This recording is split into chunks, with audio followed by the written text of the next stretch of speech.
नगरपालिकेच्या वतीने काय मागणी केली आहे, कशाची पत्रकार परिषद घेतली होती? आज सर्व पत्रकार बंधूंना प्रथमतः नमस्कार. आपण लवकरच येथे एका कॉलवर किंवा एका निरोपाला आपण आलात त्याबद्दल आपले आभार. पत्रकार परिषद नगर परिषद तुळजापूर याच्या अनुषंगाने घेण्यात आलेली आहे. माननीय खासदार ओमदादा निंबाळकर यांच्या प्रयत्नातून तथा उपमुख्यमंत्री एकनाथजी शिंदे साहेब तर ते स्वतः नगरविकास खात्याचे मंत्री आहेत. यांनी 5 कोटीचा निधी या तुळजापूर शहराला दिला. त्याबद्दल प्रभाग क्रमांक 7, 8, 9, 10 यातील सर्व नगरसेवक म्हणून आम्ही त्यांचे आभार मानतो.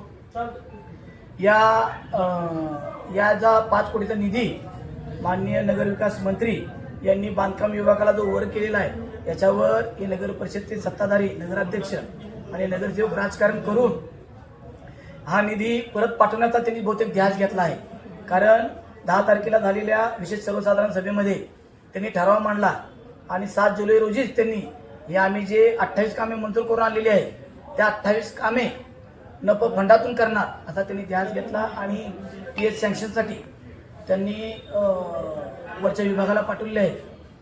तर आमचं मुख्याधिकारी तथा नगराध्यक्षांना एकच मागणं आहे की हे जे काम आहे हे प्रभाग क्रमांक 7, 8, 9, 10 येथील नागरिकांसाठी सुख सुविधा देण्यासाठी कामे आहेत.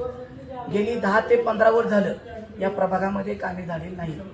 आमचं एकच म्हणणं आहे हे विकास निधीतून कामं होऊ द्या किंवा नफ फंडातून कामं होऊ द्या, हे कामे हे कधी सुरू करणार आणि या कामाची पूर्तता या लोकांना कधी देणार हे आमची त्यांना मागणी आहे. या कामामध्ये राजकीय हस्तक्षेप होत आहे का? 100% आमचं कारण असा ह्या डाळीमध्ये हा जो भात शिजत आहे यात करपलेल्या डाळीचा वास नक्कीच येत आहे. कारण या कामाची मागणी आम्ही 30 जून रोजी माननीय ओमदादा निंबाळकर यांच्या माध्यमातून आम्ही दिलेली होती. हे पत्र आहे. या पत्रात त्या कामाचे 36 कामे आहेत.